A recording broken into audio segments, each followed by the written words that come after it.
una nueva tierra, un despertar al propósito de su vida, de Eckhart Tolle.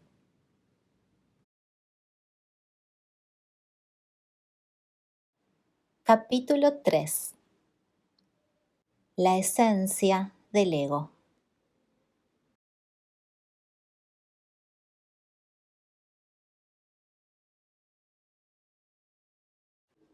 La mayoría de las personas se identifican completamente con la voz de la mente, con ese torrente incesante de pensamientos involuntarios y compulsivos y las emociones que lo acompañan.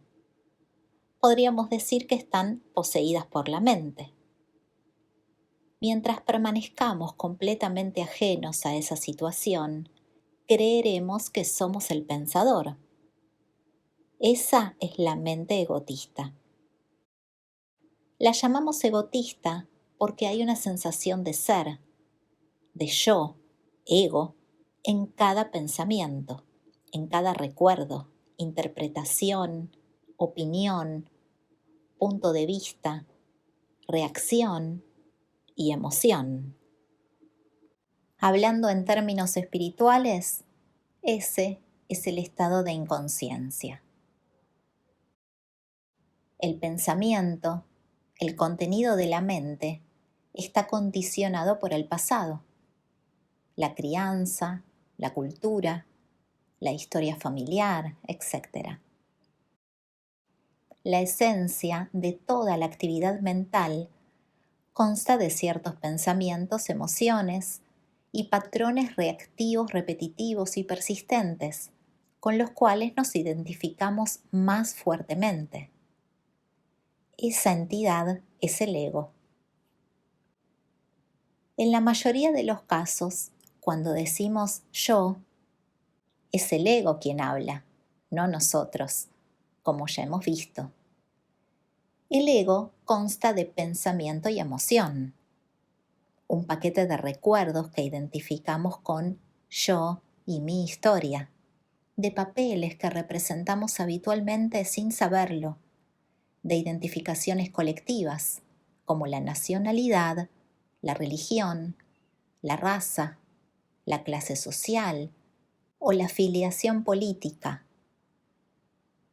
También contiene identificaciones personales, no solamente con los bienes materiales, sino también con las opiniones, la apariencia externa, los resentimientos acumulados o las ideas de ser superiores o inferiores a los demás, de ser un éxito o un fracaso. El contenido del ego varía de una persona a otra, pero en todo ego opera la misma estructura. En otras palabras, los egos son diferentes solo en la superficie. En el fondo son todos iguales. ¿En qué sentido son iguales? Viven de la identificación y la separación. Cuando vivimos a través del ser emanado de la mente, constituido por pensamientos y emociones, la base de nuestra identidad es precaria, porque el pensamiento y las emociones son, por naturaleza, efímeros, pasajeros. Así, el ego lucha permanentemente por sobrevivir, tratando de protegerse y engrandecerse. Para mantener el pensamiento del yo, necesita el pensamiento opuesto de el otro. El yo conceptual no puede sobrevivir sin el otro conceptual. Los otros son más otros cuando los vemos como enemigos. En un extremo de la escala de este patrón egotista inconsciente está el hábito compulsivo de hallar fallas en los demás y de quejarse de ellos. Jesús se refirió a esto cuando dijo: ¿por qué ves la paja en el ojo ajeno, pero no la viga en el tuyo propio? En el otro extremo de la escala está la violencia física entre los individuos y la guerra entre las naciones. En la Biblia, la pregunta de Jesús queda sin respuesta, pero obviamente esta es que cuando criticamos o condenamos al otro, nos sentimos más grandes y superiores.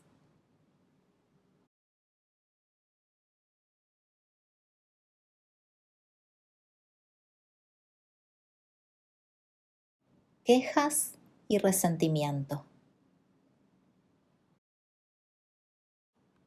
Renegar es una de las estrategias predilectas del ego para fortalecerse. Cada queja es una historia inventada por la mente y la creemos ciegamente.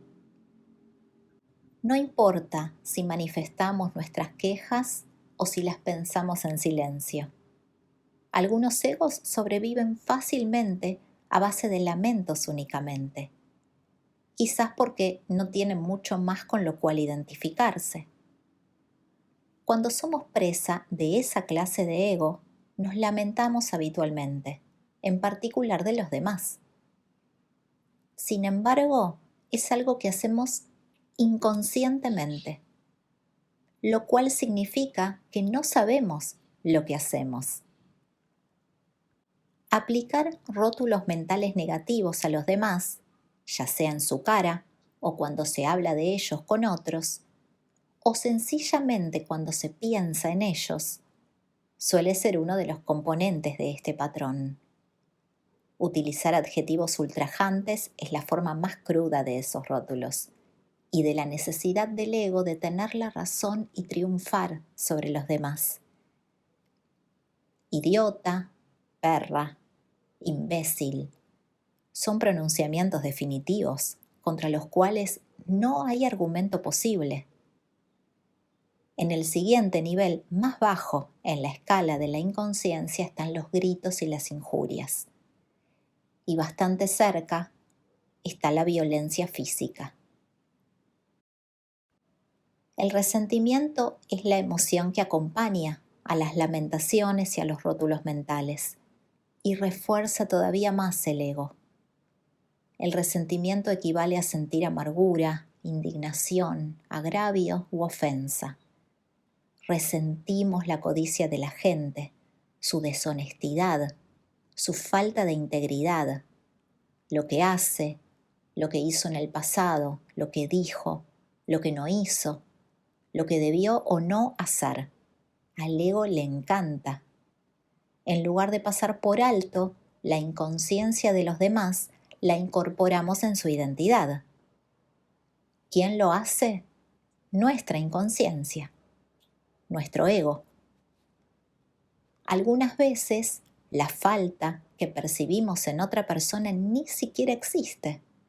Es una interpretación equivocada, una proyección de una mente condicionada para ver enemigos en los demás y elevarse por encima de ellos.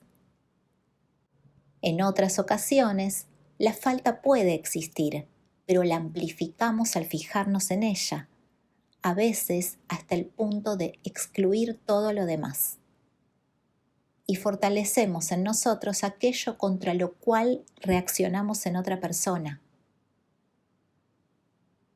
No reaccionar al ego de los demás es una de las formas más eficaces no solamente de trascender el ego propio, sino también de disolver el ego colectivo de los seres humanos.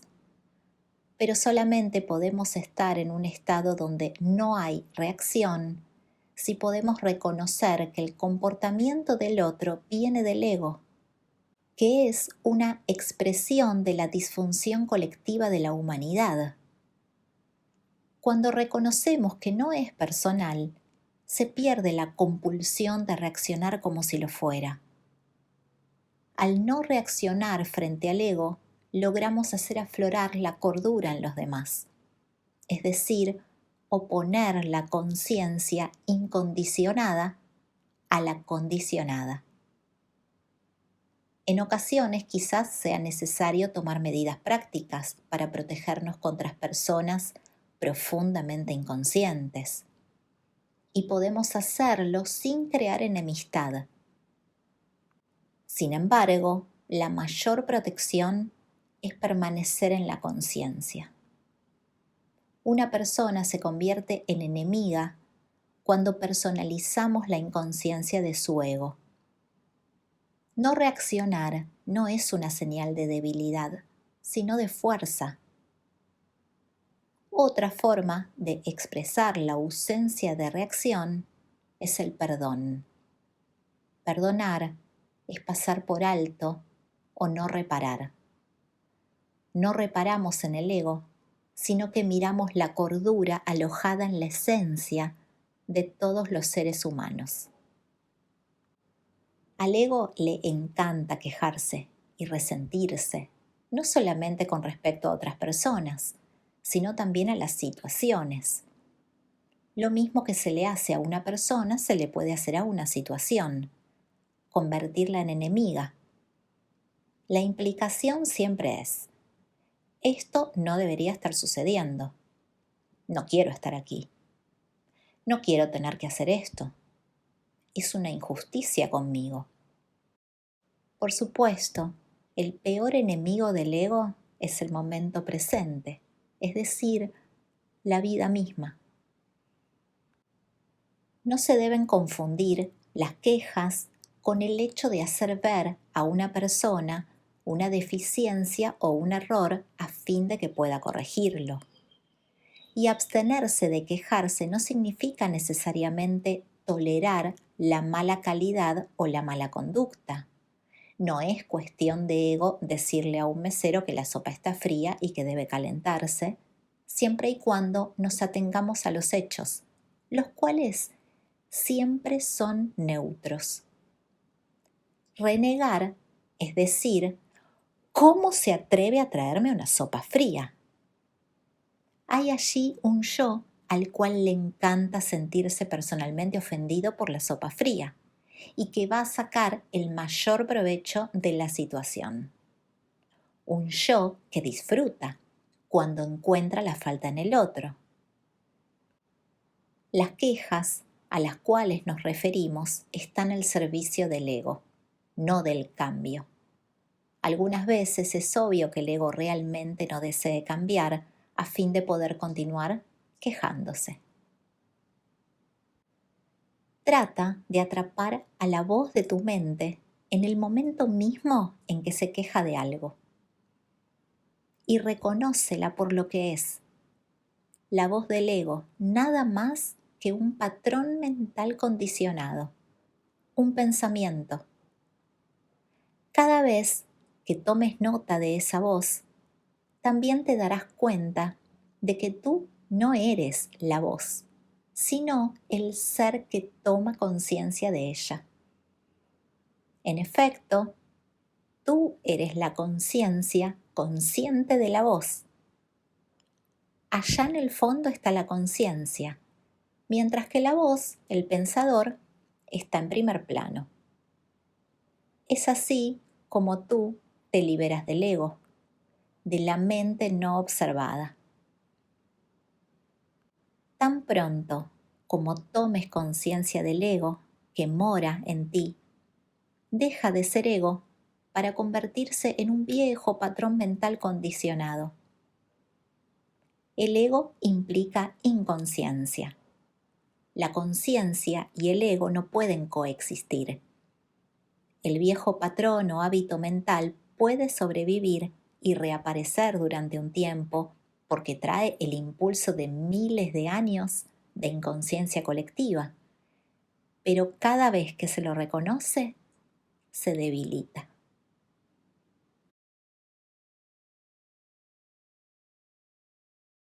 La reactividad y los agravios. Mientras que el resentimiento suele ser la emoción que acompaña a las quejas y lamentos, también puede venir acompañado de una emoción más fuerte, como la ira u otra forma de malestar. De esa forma, trae una carga de energía mayor. Las quejas se convierten entonces en reactividad, otra manera de fortalecerse el ego. Hay muchas personas que siempre están a la espera de lo siguiente para reaccionar, sentirse enojadas o perturbadas, y nunca tienen que esperar demasiado. Esto es una vergüenza, exclaman. ¿Cómo se atreve? Esto no me gusta. Son tan adictas a la ira y el enojo como otras lo son a las drogas. Al reaccionar contra una cosa u otra, afirman y fortalecen su sentido de ser. Un resentimiento viejo es un agravio. Cargar con un agravio es estar en estado permanente de oposición, y por eso es que los agravios constituyen una parte significativa del ego en muchos casos. Los agravios colectivos pueden perdurar durante siglos en la psique de una nación o tribu y alimentar un círculo interminable de violencia. Un agravio es una emoción negativa intensa, conectada con un suceso que pudo ocurrir en el pasado distante, pero que se mantiene vivo gracias a un pensamiento compulsivo, repitiendo la historia en la cabeza o en voz alta. Esto fue lo que me hicieron, o esto fue lo que alguien nos hizo. Un agravio también contamina otros aspectos de la vida. Por ejemplo, mientras pensamos y revivimos el agravio, la energía negativa puede distorsionar nuestra manera de ver un suceso que ocurre en el presente, o influir sobre la forma como hablamos o nos comportamos con alguien en el presente. Un agravio intenso es suficiente para contaminar muchos aspectos de la vida y mantenernos presos en las garras del ego. Se necesita honestidad para determinar si todavía guardamos agravios. Si hay alguien en tu vida a quien no hayas perdonado totalmente o a quien consideres tu enemigo. Si es así, debes tomar conciencia del agravio tanto a nivel mental como emotivo. Eso implica tomar conciencia de los pensamientos que lo mantienen vivo y sentir la emoción con la cual el cuerpo responde a esos pensamientos. No te esfuerces por deshacerte del agravio. El esfuerzo de perdonar y de soltar no sirve. El perdón se produce naturalmente cuando vemos que el rencor no tiene otro propósito que reforzar un falso sentido del ser y mantener al ego en su lugar. Ver es liberar. Cuando Jesús enseñó que debemos perdonar a nuestros enemigos, básicamente se refería a deshacer una de las principales estructuras egoístas de la humanidad. El pasado no tiene poder para impedirnos estar en el presente. Los agravios del pasado, sí. ¿Y qué es un agravio? El peso de viejas emociones y viejos pensamientos rancios.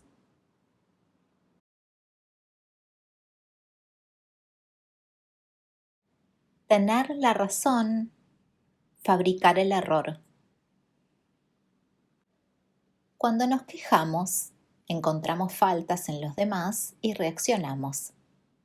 El ego fortalece la noción de los linderos y la separación de la cual depende su existencia.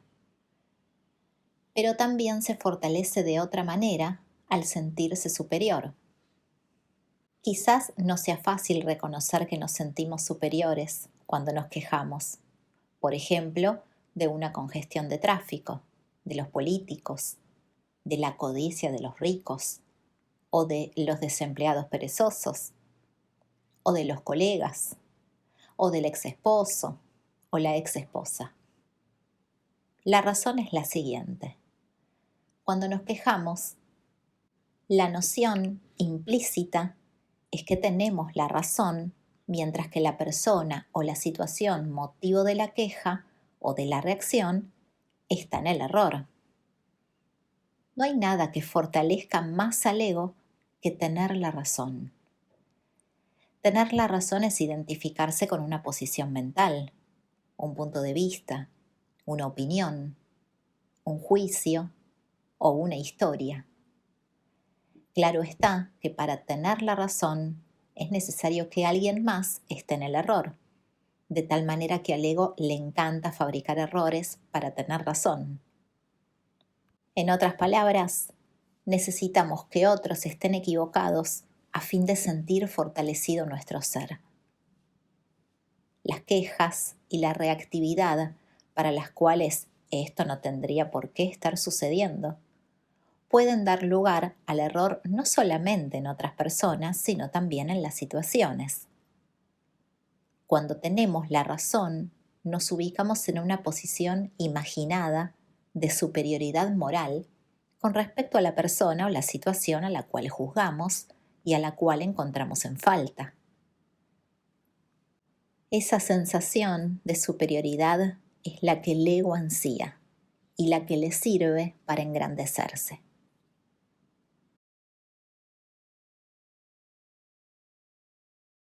En defensa de una ilusión. No hay duda de que los hechos existen. Cuando decimos que la luz viaja más rápido que el sonido y otra persona afirma lo contrario, es obvio que tenemos la razón y que la otra persona está en el error. La simple observación de que el rayo cae antes de oírse el trueno permitiría comprobar ese hecho. Entonces, no solamente tenemos la razón, sino que sabemos a ciencia cierta que es así. ¿Hay ego en esto? Es posible, pero no necesariamente. Si simplemente afirmamos lo que conocemos como cierto, el ego no participa, porque no hay identificación. ¿Identificación con qué? Con la mente y con una posición mental. Sin embargo, esa identificación puede colarse fácilmente. Si nos oímos decir cosas como, créeme, yo sé, o ¿por qué nunca me creen? Es porque el ego ha entrado a participar. Se oculta detrás de la sílaba me. Una frase tan sencilla como que la luz viaja más rápido que el sonido, aunque es cierta, termina al servicio de la ilusión, del ego. Se ha contaminado con el falso sentido del yo. Se ha personalizado y se ha convertido en una posición mental. El yo se siente disminuido u ofendido porque alguien no cree en lo que dijo. El ego se toma todo a pecho y hace que se desaten las emociones. Se pone a la defensiva y hasta puede incurrir en agresiones. ¿Estamos defendiendo la verdad? No, porque la verdad no necesita defensa. Ni a la luz ni al sonido les interesa lo que nosotros u otras personas piensen.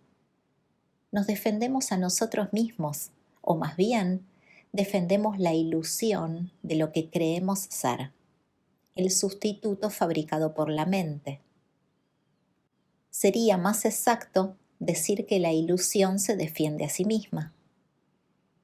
Si hasta el ámbito simple y escueto de los hechos se presta a la distorsión egotista y a la ilusión, ¿qué decir del ámbito menos tangible de las opiniones, los puntos de vista y los juicios, los cuales son formas de pensamiento que pueden apropiarse fácilmente del sentido del yo? El ego siempre confunde las opiniones y los puntos de vista con los hechos.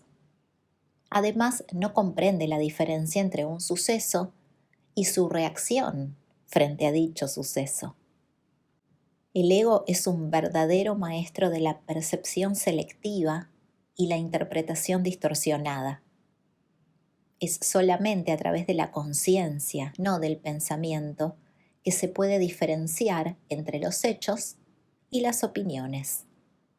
Es solamente a través de la conciencia que podemos llegar a ver Esta es la situación y aquí está la ira que siento. Para después darnos cuenta de que hay otras formas de ver la situación, otras formas de abordarla y de manejarla. Es solamente a través de la conciencia que podemos ver la totalidad de la situación o de la persona en lugar de adoptar un punto de vista estrecho.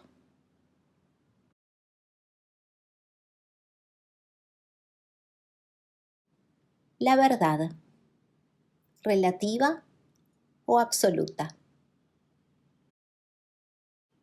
Más allá del ámbito de los hechos simples y verificables, la certeza de que yo tengo la razón y los demás están equivocados es peligrosa en las relaciones personales y también en las relaciones entre las naciones, las tribus, las religiones y demás. Pero si la idea de que yo tengo la razón y los demás están equivocados es uno de los medios de los que se vale el ego para fortalecerse, si considerar que tenemos la razón atribuyendo a otros el error es una disfunción mental que perpetúa la separación y el conflicto entre los seres humanos, ¿quiere decir entonces que no se puede hablar de creencias, comportamientos o actos buenos y malos? ¿Y no sería ese el relativismo moral al cual algunas enseñanzas cristianas consideran el gran mal de nuestro tiempo?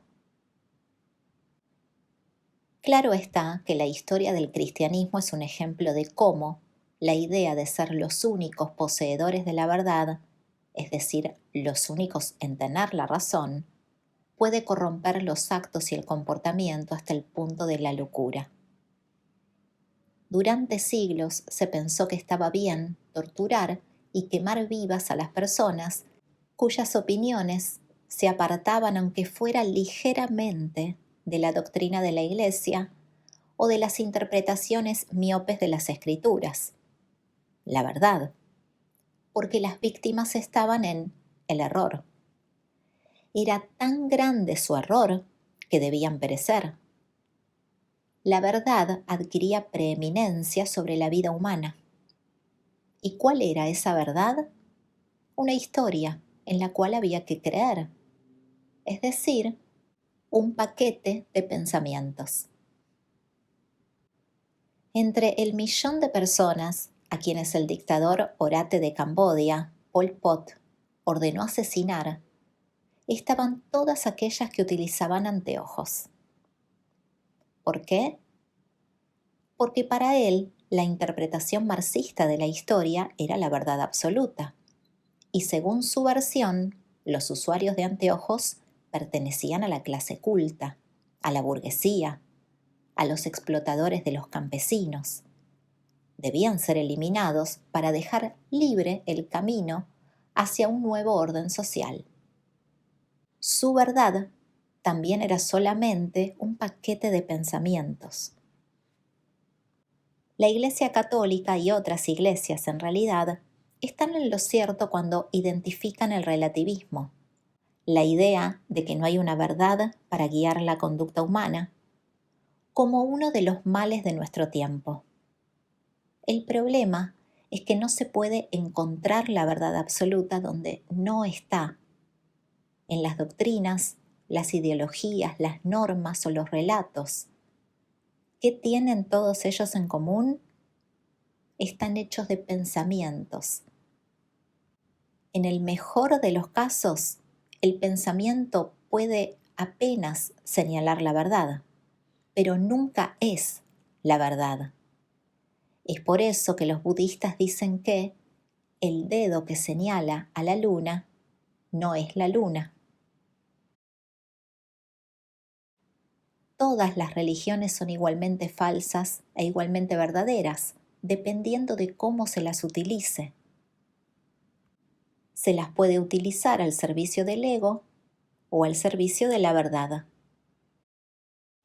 Si creemos que solamente la nuestra es la religión verdadera, la estamos usando a favor del ego. Utilizada de esa manera, la religión se convierte en una ideología crea un sentido ilusorio de superioridad y siembra la división y la discordia entre la gente.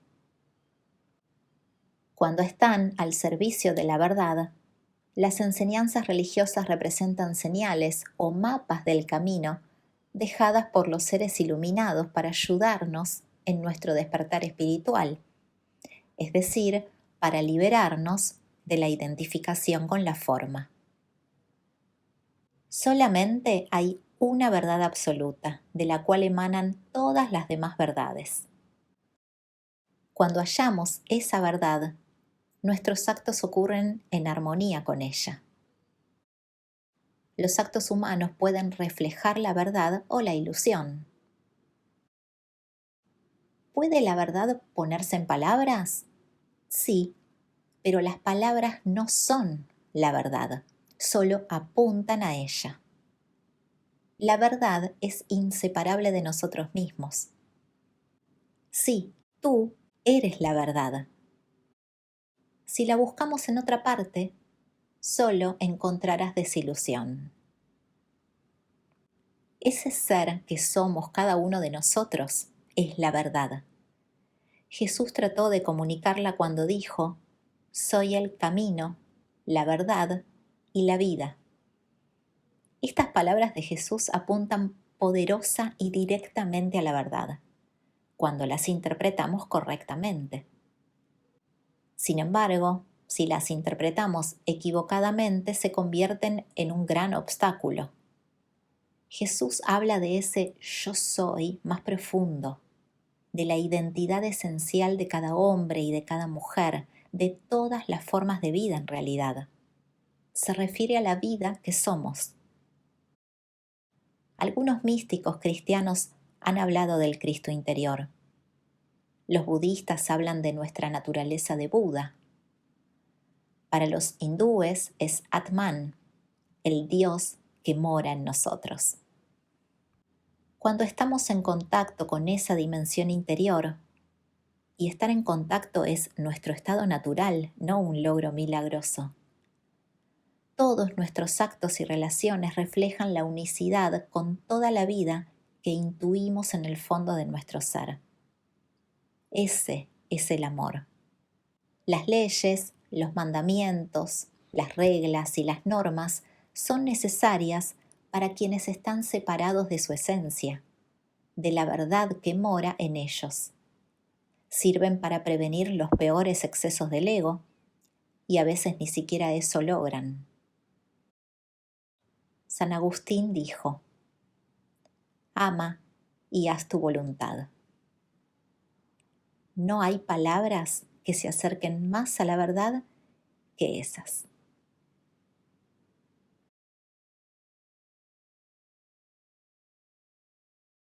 El ego no es personal.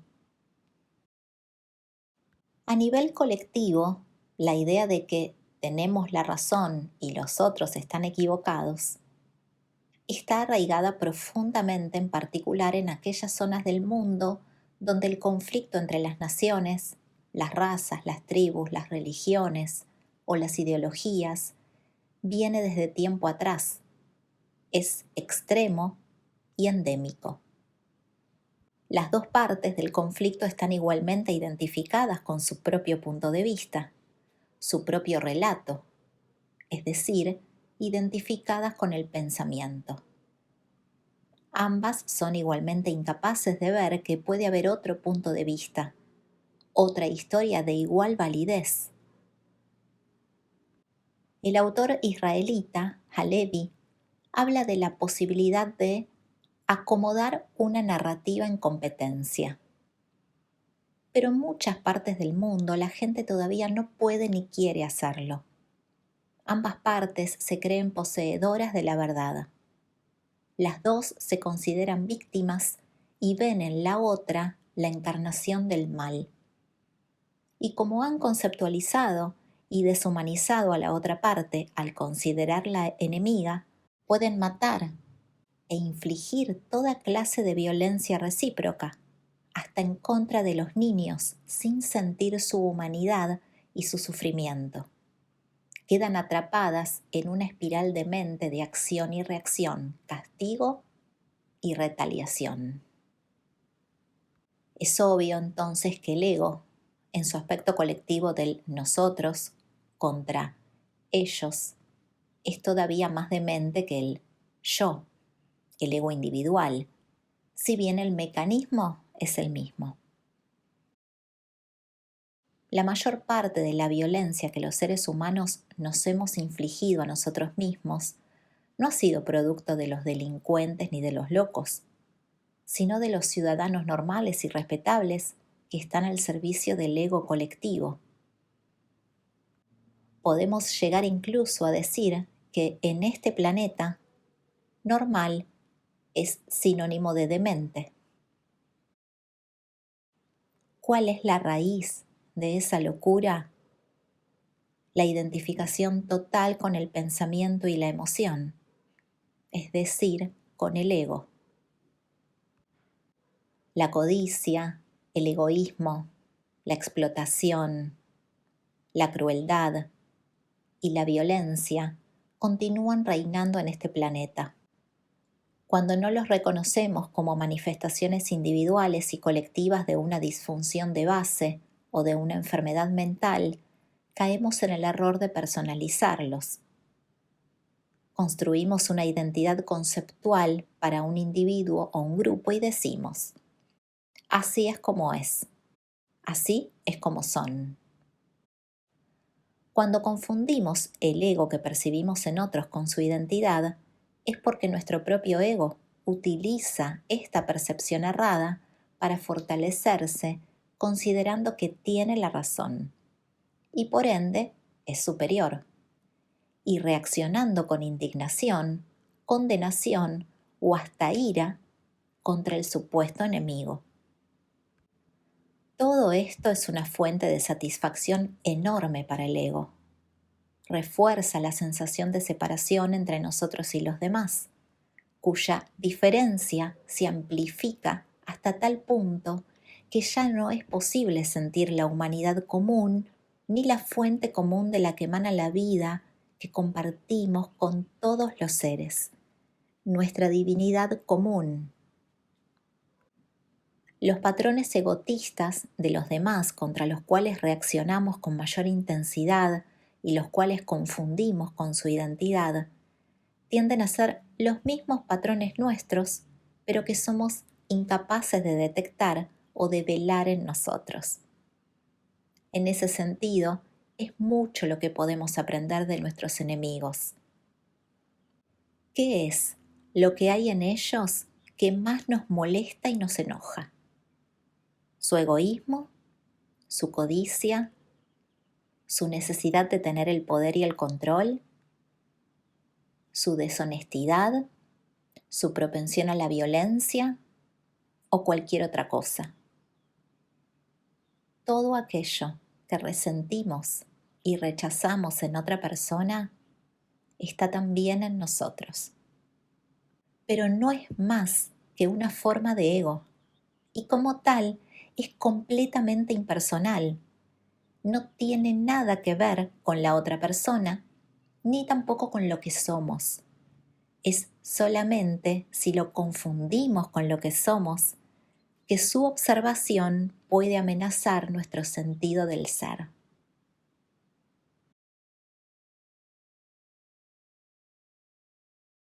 La guerra es una forma de pensar. En ciertos casos, quizás sea necesario protegerse o proteger a alguien más contra el ataque de otro. Pero es preciso tener cuidado de no asumir una especie de misión para erradicar el mal, pues podría convertirse precisamente en aquello contra lo cual se desea luchar. La lucha contra la inconsciencia puede llevar a la inconsciencia misma. Jamás será posible vencer la inconsciencia, el comportamiento egotista disfuncional, mediante el ataque. Aunque lográramos vencer a nuestro oponente, la inconsciencia se habrá alojado en nosotros, o el oponente reaparecerá con otro disfraz. Todo aquello contra lo cual luchamos se fortalece y aquello contra lo cual nos resistimos persiste. Por estos días oímos con frecuencia la expresión guerra contra esto o aquello. Y cada vez que lo oigo, sé que se trata de una guerra condenada al fracaso.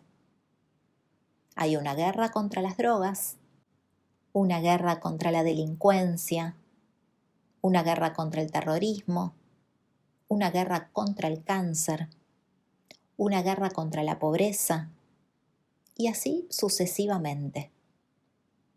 Por ejemplo, a pesar de la guerra contra la delincuencia y las drogas, ha habido un aumento considerable de los delitos relacionados con las drogas y de la criminalidad en general en los últimos 25 años. La población carcelaria de los Estados Unidos ha pasado de menos de 300.000 en 1980 a la cifra aterradora de 2.1 millones en 2004. La guerra contra las enfermedades nos ha dejado, entre otras cosas, los antibióticos. En un principio tuvieron un éxito espectacular y al parecer habían llegado para ayudarnos a vencer en la guerra contra las enfermedades infecciosas. Ahora, muchos expertos coinciden en que el uso generalizado e indiscriminado de los antibióticos ha creado una bomba de tiempo y que las cepas bacterianas resistentes, las superbacterias, provocarán sin lugar a duda un resurgimiento de esas enfermedades, posiblemente epidémico. Según la revista de la Asociación Médica Americana, el tratamiento médico es la tercera causa de muerte después de la enfermedad cardiovascular y el cáncer en los Estados Unidos. La homeopatía y la medicina china son dos ejemplos de posibles alternativas de tratamiento que no ven a las enfermedades como el enemigo y por consiguiente no crean nuevas enfermedades. La guerra es una forma de pensar y todos los actos derivados de esa mentalidad tienden o bien a fortalecer al enemigo, la supuesta maldad, o en caso de ganar la guerra, a crear enemigos nuevos, males nuevos, generalmente iguales o peores al que fue derrotado. Hay una conexión profunda entre el estado de la conciencia y la realidad externa. Cuando caemos en las garras de una forma de pensar como la de la guerra, nuestras percepciones se tornan extremadamente selectivas y distorsionadas. En otras palabras, vemos solamente lo que deseamos ver y lo interpretamos equivocadamente. Es fácil imaginar la clase de actos emanados de un sistema tan demente. Claro que en lugar de imaginar, basta con ver las noticias de la noche. Debemos reconocer al ego por lo que es: una disfunción colectiva, la demencia de la mente humana. Cuando logramos reconocerlo por lo que es, ya no lo vemos como la identidad de la otra persona. Una vez que reconocemos al ego por lo que es mucho más fácil no reaccionar contra él. Dejamos de tomar sus ataques como algo personal. Ya no nos quejamos, ni acusamos, ni buscamos la falta en los demás.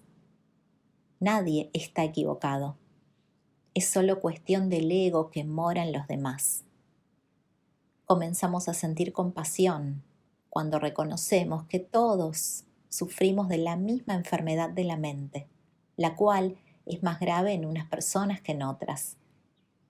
Ya no avivamos el fuego del drama que caracteriza a todas las relaciones egoístas. ¿Cuál es el combustible? La reactividad.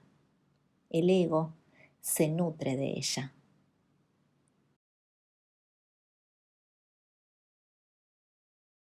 ¿Deseamos la paz o el drama? Deseamos la paz. No hay nadie que no desee la paz. Pero hay una parte de nosotros que también desea el drama, el conflicto. Es probable que tú no lo sientas en este momento. Quizás debas esperar a que se produzca una situación o quizás solo un pensamiento que desencadene una reacción. Alguien que te acuse de esto o aquello, que no reconozca lo que haces, que invada tu territorio, que cuestione tu forma de proceder, una discusión sobre dinero. ¿Sientes la oleada intensa de fuerza que te estremece? ¿El miedo disfrazado quizás de ira u hostilidad? ¿Puedes oír el tono estridente más fuerte o más bajo de tu voz? ¿Puedes tomar conciencia de cómo se acelera tu mente para defender tu posición, justificar, atacar y culpar? En otras palabras, ¿puedes despertar en este momento de inconsciencia? ¿Puedes sentir que hay algo dentro tuyo que está en pie de guerra? ¿Algo que se siente amenazado y desea sobrevivir a toda costa? ¿Que precisa del drama para afirmar su identidad como el personaje victorioso de esa producción teatral? ¿Sientes que hay algo dentro tuyo que prefiere tener la razón en lugar de estar en paz?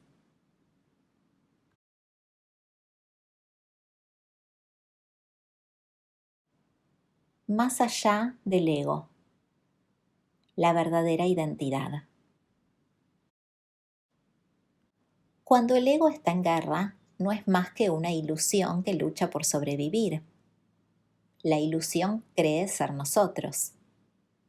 Al principio no es fácil estar ahí en calidad de la presencia que observa, especialmente cuando el ego está empeñado en sobrevivir o cuando se ha activado algún patrón emocional del pasado.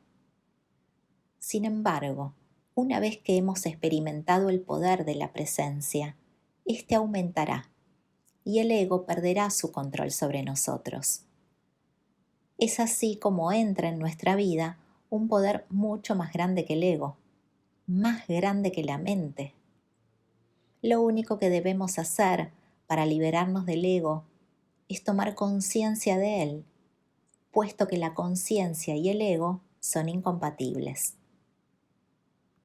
La conciencia es el poder oculto en el momento presente. Es por eso que la llamamos también presencia. La finalidad última de la existencia humana, es decir, nuestro propósito, es traer ese poder al mundo. Esta también es la razón por la cual no podemos convertir la liberación del ego en un objetivo alcanzable en un futuro. Solamente la presencia puede liberarnos del ego y solamente podemos estar presentes ahora, no ayer ni mañana. Solamente la presencia puede deshacer el pasado que llevamos sobre los hombros y transformar nuestro estado de conciencia. ¿Qué es la realización espiritual? ¿La creencia de que somos espíritu? No, ese es un pensamiento. Aunque se acerca un poco más a la verdad que el pensamiento según el cual creemos que somos esa persona que aparece en el registro de nacimiento, sigue siendo un pensamiento. La realización espiritual consiste en ver claramente que no somos lo que percibimos, experimentamos, pensamos o sentimos. Que no podemos encontrarnos en todas esas cosas que vienen y se van continuamente. Buda fue quizás el primer ser humano en ver esto claramente. De tal manera que anatta, la ausencia del yo, se convirtió en uno de los puntos centrales de su enseñanza. Y cuando Jesús dijo, niégate a ti mismo, lo que quiso decir fue, niega y por tanto deshace la ilusión del yo. Si el yo, el ego, fuera verdaderamente lo que soy, sería absurdo negarlo. Lo que queda es la luz de la conciencia en la cual van y vienen las percepciones, las experiencias, los pensamientos y los sentimientos. Ese es el ser, el verdadero yo interior.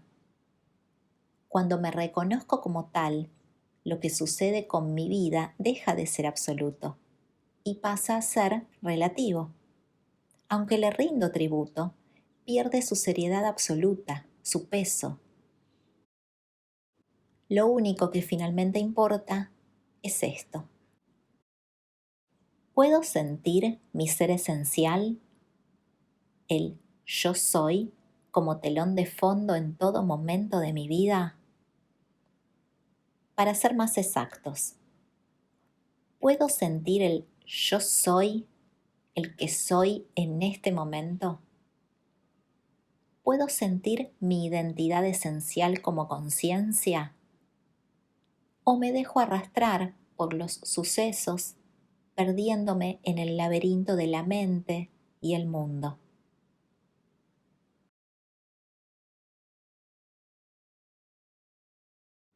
Todas las estructuras son inestables. El impulso inconsciente del ego, independientemente de la forma que adquiera, busca fortalecer la imagen de quien yo pienso que soy, el ser fantasma que comenzó a existir cuando el pensamiento, una gran bendición pero también una gran maldición, comenzó a dominar y ensombreció la alegría sencilla pero profunda de estar conectados con el ser, la fuente, Dios. La fuerza que motiva el comportamiento del ego, cualquiera que éste sea, siempre es la misma: la necesidad de sobresalir, de ser especial, de tener el control, la necesidad de tener poder, de recibir atención, de poseer más. Y por supuesto, la necesidad de sentir la separación, es decir, la necesidad de la oposición, de tener enemigos. El ego siempre desea algo de los demás o de las situaciones. Siempre tiene sus pretensiones ocultas, el sentido de no tener suficiente, de una carencia que necesita satisfacerse. Utiliza a las personas y a las situaciones para obtener lo que desea, y ni siquiera cuando lo logra siente satisfacción duradera. Muchas veces ve frustrados sus propósitos y casi siempre la brecha entre lo que desea y lo que hay se convierte en una fuente constante de desasosiego y angustia. La canción famosa, que se convirtió en un clásico de la música popular titulada I Can't Get Not Satisfaction, no consigo satisfacción alguna, es la canción del ego. La emoción subyacente que gobierna toda la actividad del ego es el miedo de ser nadie, el miedo de no existir, el miedo de la muerte. Todas sus actividades están encaminadas a eliminar este miedo, pero lo máximo que el ego puede lograr es ocultarlo temporalmente detrás de una relación íntima, un nuevo bien material o un premio. La ilusión nunca nos podrá satisfacer. Lo único que nos podrá liberar es la verdad de lo que somos, si logramos alcanzarla.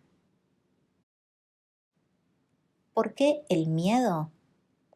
porque el ego surge a través de la identificación con la forma, y en el fondo sabe que ninguna forma es permanente, que todas las formas son efímeras. Por consiguiente, siempre hay una sensación de inseguridad alrededor del ego, aunque en la superficie éste parezca seguro de sí mismo. Mientras caminaba con un amigo por una reserva natural muy hermosa cerca de Malibú, en California, tropezamos con las ruinas de la que fuera una casa de campo, destruida por el fuego hace muchos años. Al aproximarnos a la casa, sepultada debajo de los árboles y una vegetación imponente, vimos un aviso al lado del camino, puesto por las autoridades del parque. Decía: peligro. Todas las estructuras son inestables. Le dije a mi amigo: ese es un sutra, escritura sagrada, profundo. Permanecimos allí, extasiados. Una vez que aceptamos y reconocemos que todas las estructuras, las formas, son inestables, hasta las que parecen más sólidas, emerge la paz en nuestro interior. Esto se debe a que al reconocer la transitoriedad de todas las formas, despierta en nosotros la dimensión de lo informe que llevamos dentro y que está más allá de la muerte, eso que Jesús denominó vida eterna.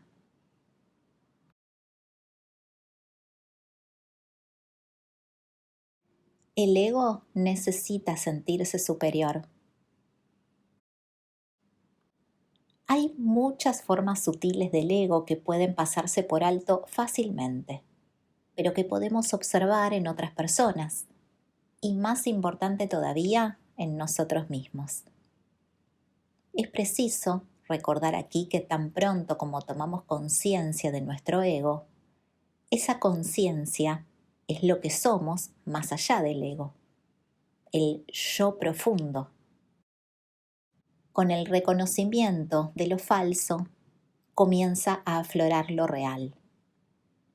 Por ejemplo, cuando estamos a punto de darle a una persona una noticia y decimos: adivina, ¿todavía no sabes? Déjame contarte.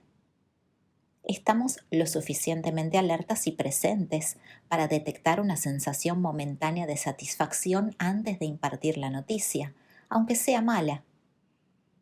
Eso se debe a que por un instante hay, a los ojos del ego, un desequilibrio a favor nuestro y en contra de la otra persona. Por un instante sabemos más que el otro. Esa satisfacción la siente el ego y se deriva de una sensación más fuerte del yo con respecto a la otra persona. Aunque esa otra persona sea el presidente o el papa, nos sentimos superiores en ese momento porque sabemos más. Muchas personas son adictas a las murmuraciones en parte por esa razón. Además, las murmuraciones conllevan un elemento malicioso de crítica y de juzgar de los otros, de tal manera que refuerza el ego a través de la superioridad moral implícita, pero imaginada, que sentimos siempre que juzgamos negativamente a otra persona. Si una persona tiene más, sabe más o puede hacer más que yo, el ego se siente amenazado porque la sensación de ser menos menoscaba lo que imagina ser con respecto a esa otra persona.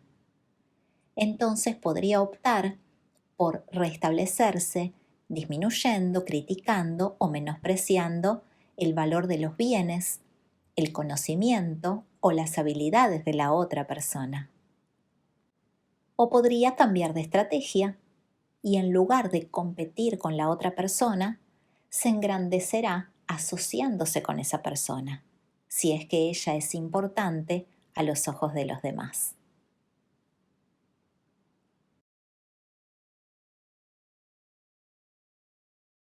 El ego y la fama. El bien conocido fenómeno de dejar caer nombres, mencionar a personas conocidas como quien no quiere la cosa, es parte de la estrategia del ego para crear una identidad superior a los ojos de los demás y por tanto a sus propios ojos, por medio de la asociación con alguien importante. La tristeza de ser famosos en este mundo es que nuestro verdadero ser queda sepultado por una imagen mental colectiva. Casi todas las personas a quienes conocemos querrán engrandecer su propia identidad, su imagen mental de lo que son, a través de su asociación con nosotros. Tampoco ellas saben que no sienten interés alguno por nosotros, sino por engrandecer su sentido ficticio del ser. Creen que pueden ser más a través de nosotros. Tratan de completarse a través de nosotros. O mejor, a través de la imagen mental que tienen de un personaje famoso. Una identidad conceptual colectiva grandiosa. La absurda importancia que se le atribuye a la fama es una de las muchas manifestaciones de la locura egotista de nuestro mundo. Algunas personas famosas caen en el mismo error y se identifican con la ficción colectiva, la imagen que los medios y la gente han creado de ella, y comienzan a considerarse superiores a los mortales comunes y corrientes. La consecuencia es que cada vez se distancian más de ellas mismas y de los demás. Son cada vez más infelices y dependen cada vez más de la permanencia de su popularidad. Al estar rodeadas solamente por quienes alimentan la imagen distorsionada que tienen de sí mismas, pierden toda capacidad para establecer relaciones genuinas. Albert Einstein, admirado casi como un superhombre, y cuyo destino fue convertirse en uno de los seres más famosos del planeta, jamás se identificó con la imagen que la mente colectiva había creado de él. Continuó siendo humilde y sin ego. En realidad, hablaba de una contradicción grotesca entre lo que la gente piensa que son mis logros y habilidades y la realidad de lo que soy y de mi verdadera capacidad. Es por eso que a los famosos les es difícil entablar relaciones genuinas con las demás personas. Una relación genuina es aquella en la cual no domina el ego con su búsqueda del yo y su creación de imágenes. En una relación genuina hay una corriente de atención sincera y alerta hacia la otra persona, en la cual no hay sensación alguna de deseo. Esta atención alerta es la presencia, es el requisito para toda relación auténtica. El ego siempre desea algo, o si cree que el otro no tiene nada que ofrecerle, permanece en un estado de total indiferencia. No se interesa por el otro. Así, los tres estados predominantes de las relaciones egotistas son carencia, deseos frustrados, ira, resentimiento, acusación, quejas e indiferencia.